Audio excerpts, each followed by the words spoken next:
Hello students, lesson number 11, that is cell structure and microorganisms. Under this lesson today we are going to see the next part of our lesson, that is the growth of microorganisms. Here each microorganisms need a specific environment for the growth.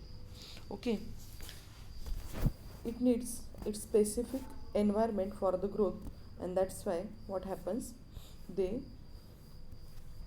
the temperature, it may be humidity, it requires for their growth. Now, and the reproduction also, many microbes need. If you see the swine flu, that epidemic is there, it comes at the time of rainy season only, and it is because that virus is there or the bacteria is there, H1N1. What happens, its favorable condition in that means it's need the temperature and the humidity it requires, it's present in that season only, and that why that time what happens, it outbreaks. Now, and its reproduction also takes place, and we see there is a swine flu is spread in humans. Now many microbes need oxygen for their growth. Okay, many microorganisms need oxygen for their growth, whereas some microbes are without oxygen, means anaerobic respiration they are doing. Some microorganisms survive even in extreme and adverse conditions. Okay, means which are not favorable for them their growth. In that situation also these microorganisms grow also, and they can survive in that place, where like ocean floor.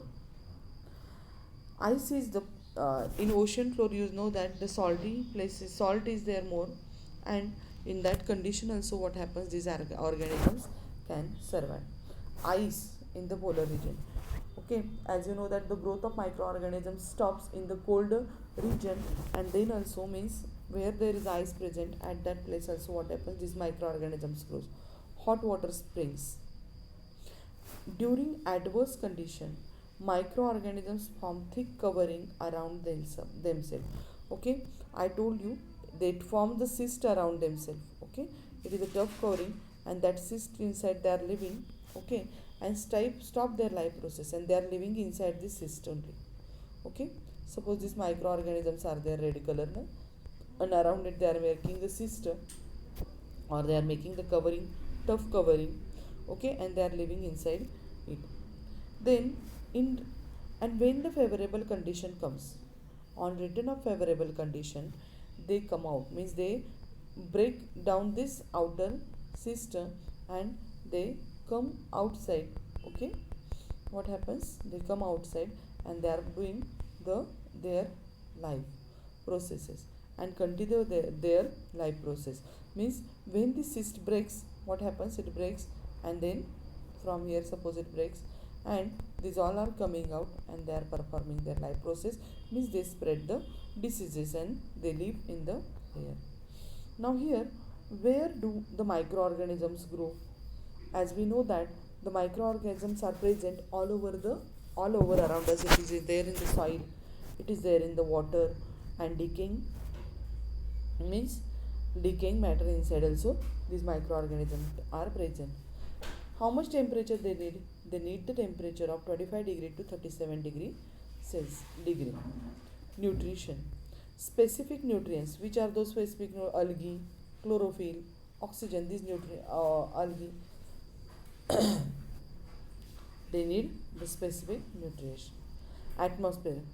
They need the moist, humid, and the warm atmosphere for their growth.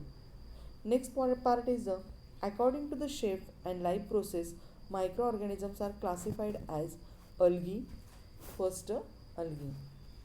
They are preparing, they are green in color, they are preparing their own food. Fungi. They grows on the dead and decaying organisms. Okay. Next it is the protozoans, bacteria, and the viruses. Means microorganisms are divided into these parts: algae, fungi, protozoa, bacteria, and the viruses. Next part is the useful microorganisms. So for that, here gave the activity, or try this. Take 2 earthen pots, half fill with the soil, and mark them A and B. Mix some waste materials like garden waste, dung, fruit peel, vegetable stalks, paper scraps, etc. with the soil pot A. Inside we have to put this all the things, and mix things like pieces of glass, scrap metal, plastic bags, etc. in the soil which is present in pot B. Then we have to keep this both the pots, okay, at the same spot in the garden and observe them after 3-4 weeks. What do you notice? The pot A contains the peels, then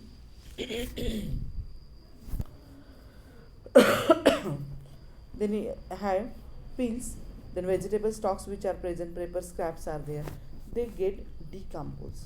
These materials get decomposed in pot A. And in pot B inside, some scrap material, plastic bags are there.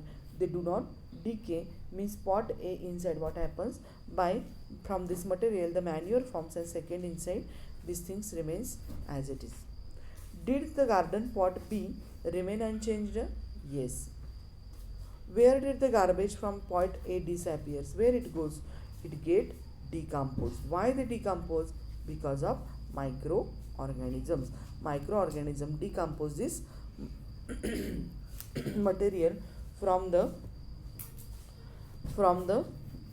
these things, the means peels of the vegetables, then afterwards stalks of vegetable, this paper scrap, it get decomposed because of the microorganisms, and that's why it disappears. Next, microbe present in the soil, dung, etc. decompose the garbage. Soil and dung inside, some microorganisms are there, and they decompose the garbage to obtain food material, and from this material, means oil that they are getting the food, then and surrounding are kept clean. Means microorganisms, what they are doing, they are decomposing the material, and what happens, they are making the surrounding clean. As in case of garbage, so is in case of garbage, the proper sewage disposal to microbes are released into the sewage, so as to help in the quick decomposition of the organic compounds in it. Means organic compounds means the compounds, the living organisms, they have the in their body they have compounds, and they get decomposed because of these microorganisms. Use your brain power. Why should dry and wet waste to be collected separately? Just now we seen that the organic material decomposes very fastly, and inorganic material is not get what decomposed, and due to this, if we separate it, the dry garbage we can use it for the recycle. By using process of recycling we can make the another things from it, and the wet garbage is there, we can make manure from this, and you can use it in the what, for the as a manure in the farm. Observe the roots of peas, bean, fenugreek plants. Okay, so if you observe these roots, you will notice that suppose these are the roots, it has a small this like projections on their root. What it is?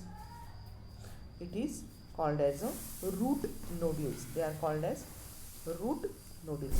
When your mother, what this is, cleaning the vegetables like fenugreek, methi, at that time you just go and see the roots of it. You will notice that these types of round colored, round whitish, that small projections on it.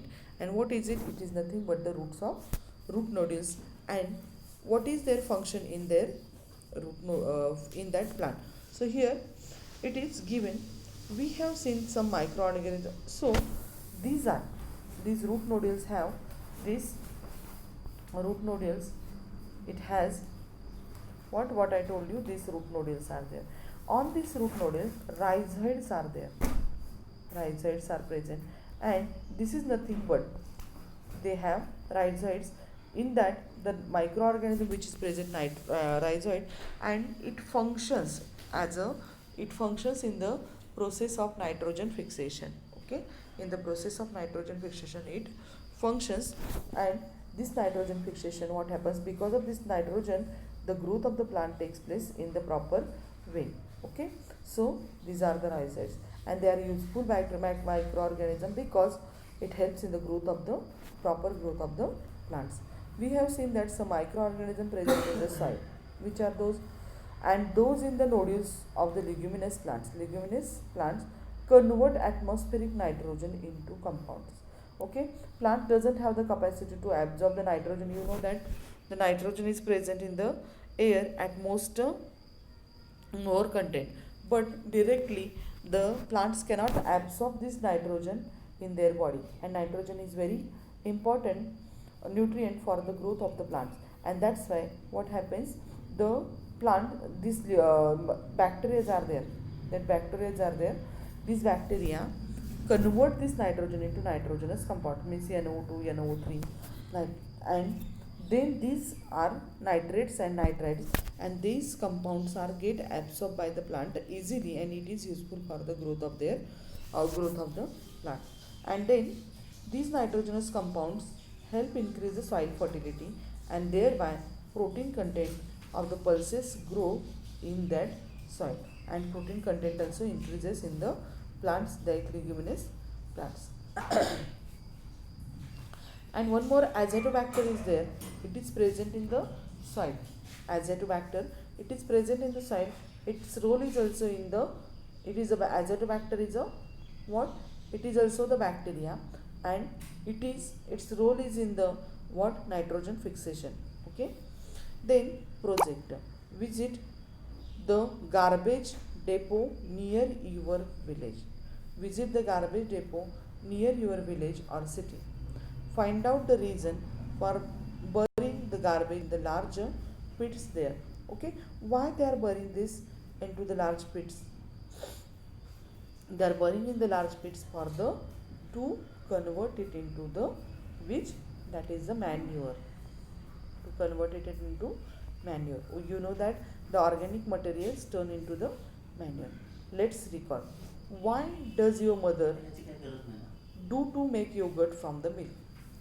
Why she is making yogurt from the milk? The reason behind it is that when milk turns into the yogurt, the useful bacteria are there, which are those lactobacillus, are grows inside it when milk turns into the yogurt, and that are the useful microorganisms, and which is important for role performs in our body. If a few drops of yogurt or buttermilk are mixed with lukewarm milk, lukewarm means there is a little bit temperature is there, komat we are saying in Marathi, and it is kept in that temperature for 8 to 10 hours. Means in that lukewarm milk we have to put some buttermilk, and we have to keep it as it is for 8 to 10 hours. After 8 to 10 hours it turns into the yogurt. Microbes present in the drop of yogurt. How it turns? The microbes which are present in the drops of yogurt quickly multiply. Means they are becoming, if some are there, they quickly multiply, their number is increases, and milk get converted into yogurt. And due to these microbes, what happens? Milk coagulates. Okay, milk coagulates means it becomes thick, and what happens? It forms the milk coagulates and it forms a yogurt. Microbes are thus useful for producing milks, product like butter, buttermilk, cheese, paneer, etc. Okay, for making this butter, buttermilk, cheese, paneer, the microorganisms are using. Okay, now the next part is the fermentation. The chemical process of conversion of one type of carbon compound into another type of carbon compound by the action of microorganism is called as a fermentation. What is the definition of fermentation? The chemical process of conversion of one type of carbon compound. Okay, as you know that the substances which are the animal and the milk, plant product, they are carbon compounds, and these substances are there, means one type of a carbon compound is converted into another carbon type of carbon compound. For example, the idli batter, otherwise the dosa's batter is there. What happens, that batter we are using, it is fermented batter. Okay, and that process is called as a fermentation. Heat is generated in this process and carbon dioxide and some other gases are released. What happens when we are keeping this batter for the fermentation? What happens? The microorganisms grow inside it and they are producing CO2 and their temperature is also increases. Okay, and these gases causes increase in the volume, and then after some time what happens? This batter get rises up, means its volume increases. For example, again here one more example is given, that is bread dough. Bread, we are adding the in that what we are saying, that yeast is there, that we are adding in the dough of the bread or butter, and due to this what happens, the it rises, its size increases and carbon dioxide is there in this. If you open the bread, you see the small pore like structure is there inside that butter or bread or butter. What it is? It is the respiration of this microorganism, and that place is there, that gas is developed inside it. Now rice, and the process of fermentation is useful for making the yogurt from the milk also, producing alcohol from the grains and the fruits. Okay, then bread from the flour, as well as the production of acetic acid, citric acid, lactic acid, vitamins, antibiotics. For the production of these all the one process is very important, and that process is called as a fermentation. Okay, so today we'll stop here only, and the next part of the lesson we will see in our next lecture. Okay, thank you. All of you read this and learn the definition of the fermentation. Okay, thank you and have a good day.